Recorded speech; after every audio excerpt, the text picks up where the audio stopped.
My name is Don Dennison, and today we're going to be talking about how to use Integrating the Healthcare Enterprise, or IHE, when purchasing a new system.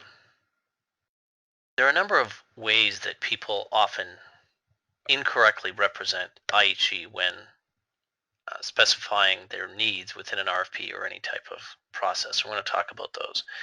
We're also going to walk through an example of an organization looking to buy a couple of systems and demonstrate how to properly specify the IHE integration profiles and actors. And we're also going to do a review of an online resource that's available to you called the IHE Buyer's Guide.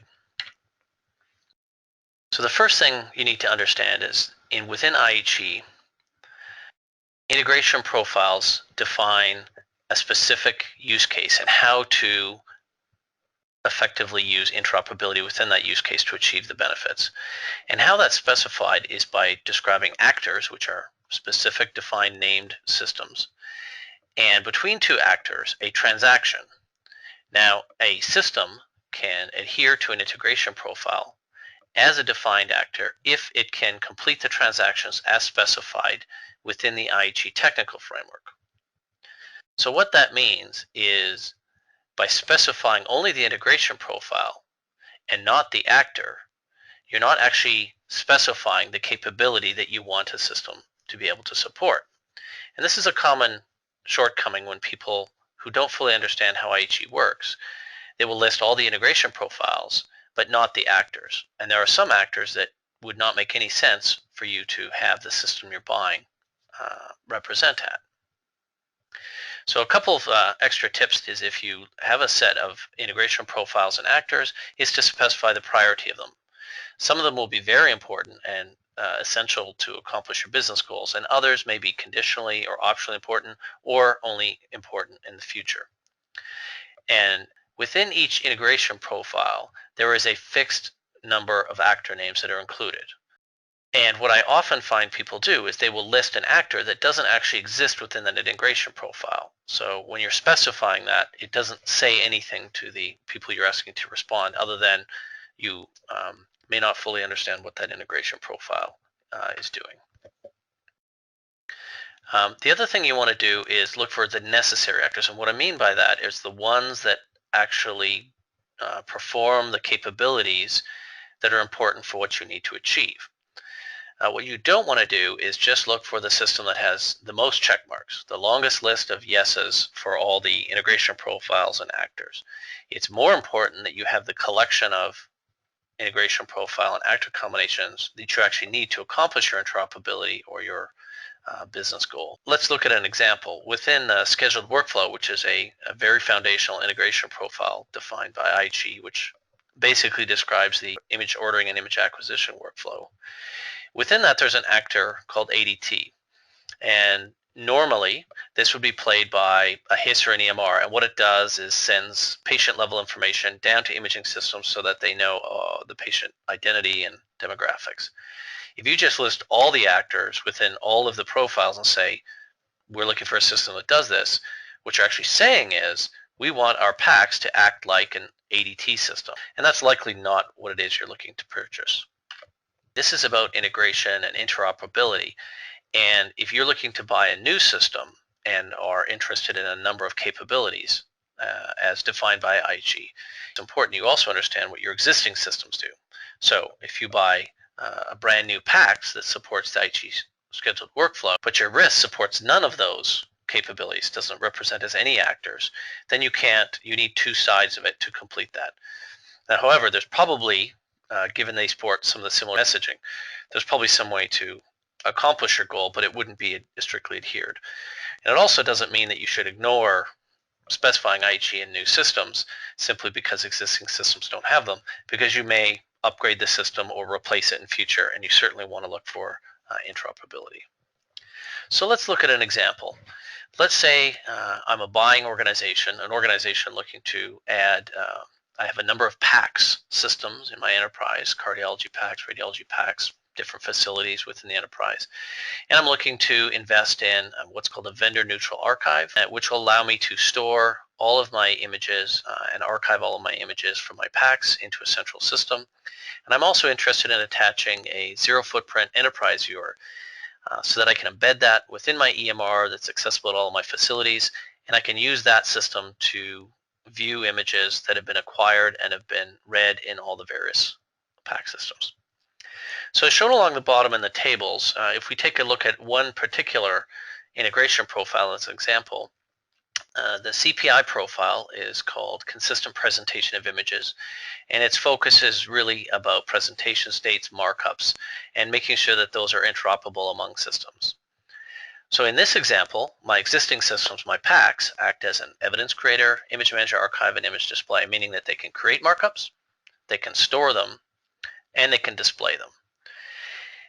On the right-hand side, when I go to purchase these systems, my VNA, which is a back-end data management system, I only need it to basically store those interoperable presentation states and markups. But my enterprise viewer, I needed to display them. So I've correspondingly specified the appropriate actors, the image manager archive and the image display respectively. And the combination of this put together allows me to manage and create them on the left-hand side, manage them in the VNA, and make them available when displaying them in Enterprise Viewer. And they would also be available and visible if they were retrieved back to any one of the packs in that example. So again, on the left-hand side, we're accessing, viewing, creating, and storing data, and then storing and managing, and accessing and viewing. And that's essentially what the combination of that integration profile and those specific actors is communicating. If we expand that example to a larger set of possible or likely integration profiles and actor combinations, you can see on the left there's a fairly lengthy list of them there, and I won't go through each of the profiles. Those three-letter acronyms can be discovered on the internet. But what I've essentially done is this would be the result of me sitting down and going through, okay, these are the type of integration profiles and actor combinations I need for my VNA and ones for my enterprise viewer. And you can see the VNA one, the actors associate mostly about managing information. The enterprise viewer is mostly about displaying information. And I've also shown here, maybe I've decided that in my jurisdiction I have an HIE or a health information exchange that supports certain IHE profiles for exchanging data and for cross-referencing patient identities. So in my case here, as in this example, I've decided that I want the VNA to act as a broker for my PACS and Enterprise Viewer by supporting these additional actors. And at the bottom, you can see a number of other integration profile acronyms that I probably sat down and may have considered or may not have considered a priority. So there's a lot of different integration profiles and actors, but when you're sitting down to buy a system, you essentially start with a name like a RIS or a PACS. So what I've done is we put together an online resource called the IHE Buyer's Guide, and it's available on the internet. And essentially it allows you to, if you're purchasing a RIS, a PACS, a VNA, or an enterprise viewer, you can choose between the radiology IHE domain or the IT infrastructure IT domain, which is essentially two separate collections of integration profiles, and submit a form and get a matrix back as the combinations of the integration profile and the actor, along with an associated priority, things that are recommended to always be sought in that class of product, or things that might be conditionally or moderately important, and things that are lesser important or not important at all. And you can visualize that either in a matrix, in a grid-like format, or in a tabular list, which is easy to copy and paste into RFPs. In addition, it allows you to select combination systems. So if you're shopping for what you would call a risk packs, or if you're looking for one system to act as both the archive and the viewer for your enterprise, you could select a VNA enterprise viewer. So how to access it? First, just go on the internet to dondennison.com and look for the IHE Buyer's Guide tab as shown here. And on that page, you'll find a large button and it says click here. By clicking on that, it will take you to the online IHE Buyer's Guide tool and authenticate you automatically. How you use it, it starts off and it will present you with a web form. So you select first either the radiology or IT infrastructure, and you have to choose between the two because each of them has a very distinctly separate list of integration profiles, and each integration profile has actors. Now, when you're buying a system, you can easily go through the process once for radiology and again for IT infrastructure and copy both of those off the tool and put it into your RFP. You choose one or more products by checking off the boxes, multi-selecting those boxes. And then you choose between a basic and advanced view. In likelihood, you don't need the advanced view, but if there are specific profiles you want to make sure that you're considering, you can choose the advanced view and you'll see much larger matrix and list, although many of the priorities will be very low. And then you can select the output, and I'll show you an example of that on the next screen. The difference between a matrix or a list really depends on how you want to use that. And of course, you simply then submit the form.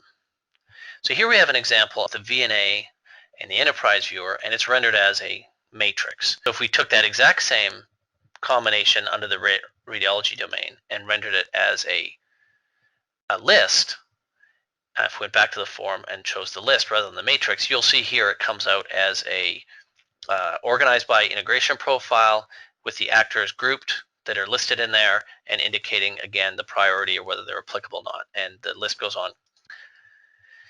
So that's how you use IHE and how you can use the online tool yourself to learn more about these type of profiles. If you're interested in commenting on the IHE Buyer's Guide, feel free to send us an email. Or if you have any other questions about the work that we do, feel free to let us know. Thanks for your time.